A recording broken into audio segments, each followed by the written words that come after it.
is the new view from the cockpit. So we picked up this this little pad here. It's like an 8-inch pad. It's made by Lenovo, and it was only like, I think it was like $89, okay, on Amazon. It got really good reviews, and as far as like the brightness and just the durability of it, because it's made by metal. It's made with aluminum. It's got like an aluminum case. And a lot of the other like cheap pads were, and you can get a pad for like $45, but the reviews are horrible. Like they crack, they all, they're just really cheaply made. So the Lenovo one is actually pretty nice. And so what you do is you download the ECU Master app that connects through Bluetooth to your EMU Black, which is actually not in the car right now. I have it out for another reason, which I'll show you. But yeah, so I'm basically doing away with all this laptop mess over here and all this bracket. So what I did was, I don't, if y'all aren't familiar, the ECU Masters, the EMU Black doesn't have data logging, okay? There's no like internal memory. So they do sell like an external data logger. It's like 160 or 70 bucks or something like that, which is not too bad considering what like a logging dash would cost. ECU Masters logging dash is like $1,500 to $1,700, very expensive. So you get the data logger, the external data logger, and it also has Bluetooth in it also.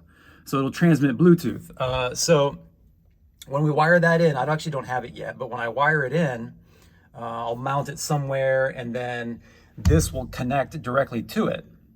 Okay, so we'll have, for 80, whatever this was, $89, the 170 for the data logger total. So we'll have a dash and a data logger, and I can do away with all this laptop stuff. The data logger itself has like a removable SD card. Okay, so then what we'll do is, after the run, we'll take it out and we'll use the laptop to do whatever, and we can make changes through, I'll plug it into the USB and make changes if we need to make changes. So yeah, that is the only reason I ever put a laptop in here, was because of the data logging problem. Okay, so when you have the software open and running, it's automatically data logging, and it stores it right to the PC. Okay, so that was very convenient, but obviously now that things are we're getting faster, and there's just no good way to hold the laptop in this area. Plus this is not very safe. I mean, I don't know if this came loose. I mean, this could impale me somehow. I don't know, but it's definitely not safe with a laptop flying around in the cab. So yeah, that's pretty much what we're gonna do there. I'll show you guys some more damage that happened to the, my setup here. Also, I have this, I mounted this was like, I don't know, like $10 or $15 off Amazon. It has a USB with a button that you can turn it on, okay? And it also has a lightning connector for your iPhone. So I'll be running the USB that goes to this. So I'll turn it off and on, and you can see, it pops on and shows you what the battery percentage is.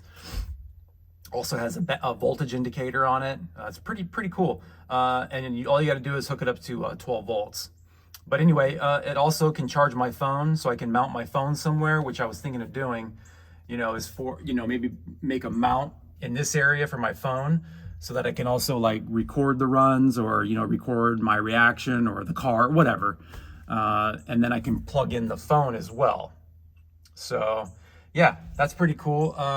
So let me show you guys what actually happened. Another thing that happened with the ECU when this whole debacle happened and the laptop went flying.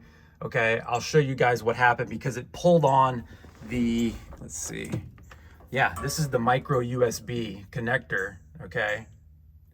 And as the laptop was flying through the air to the back of the car, this got ripped out of the ECU, Okay, so now we damaged the ECU. So let me show you that damage. Okay guys, so here you can see this is the USB connector that mounts on the PC board of the EMU black.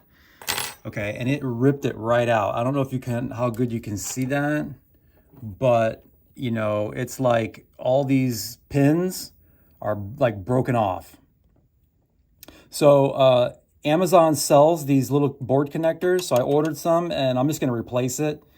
And yeah, it's not that big of a deal. This is, you know I have all the soldering equipment I need. I don't have to, you know, pay someone to do that. So, and these connectors are super cheap. They're only like $10, and you can get like a whole pack of 20 of them. So it's just a basic board connector. Let's see if I can show you guys where it ripped out. Right here, you can see that where it broke off. There's 5 pins. And these 2 right here actually just completely sheared off, and they're actually still attached to the board. So I'll desolder all this like ground strap, desolder that, desolder the other pins. The pads on the, the pads on the actual board itself aren't damaged, so that's a good thing. So I'm pretty sure it's just the connector itself. So, you know, hopefully there's nothing else damaged on the board. I mean, everything worked. The car starts and all that. It wouldn't connect to my laptop. So I was going through the cable. I thought maybe it was the cable. I thought maybe it was the laptop itself. Maybe one of the USB ports were damaged. But then I kind of just narrowed it down to, well, if the laptop went flying, it had to pull on that connector.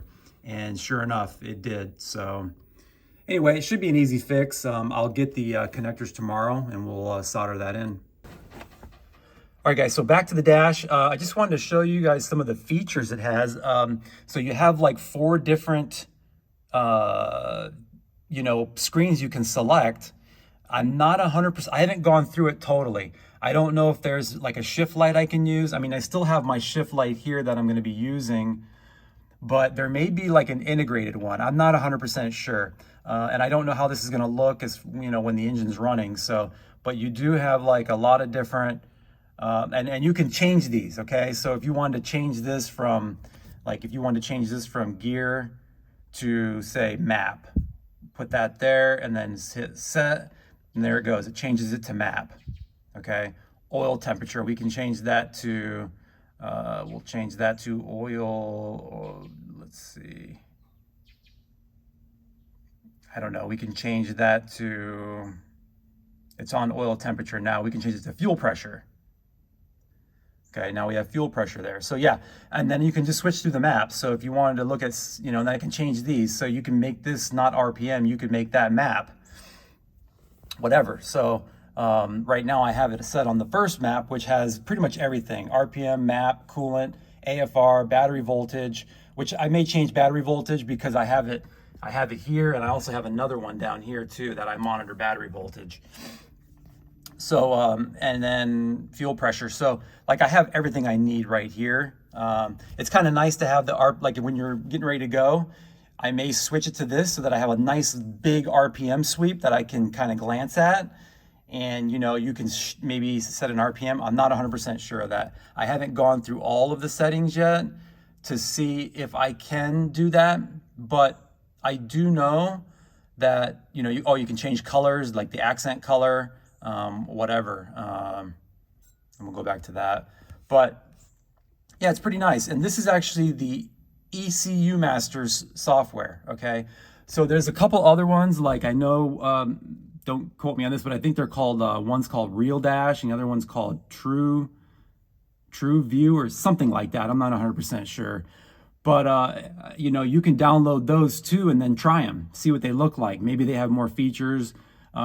What I've read is that for the ECU Master, this particular app works the best, okay? Because apparently you do get a little bit of latency, okay, between using Bluetooth.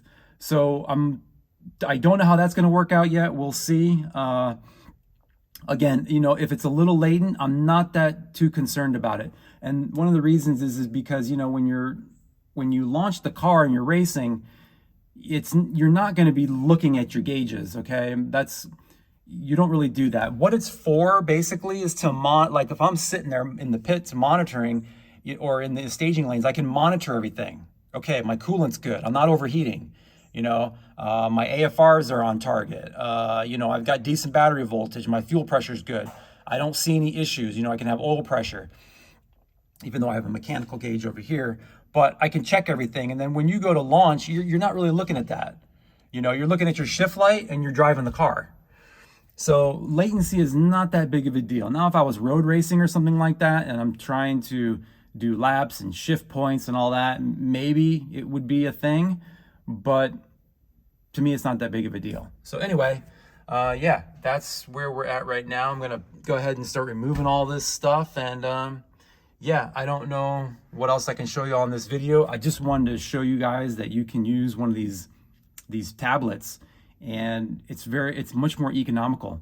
And also, like if you're at the track, okay, and your track has Wi-Fi, you can go on the internet. I mean, you can go and check out YouTube. You know what I mean? It's like while you're sitting in the staging lanes, you can entertain yourself. You can watch Cooper Baghetti or something like that, one of your favorite YouTubers.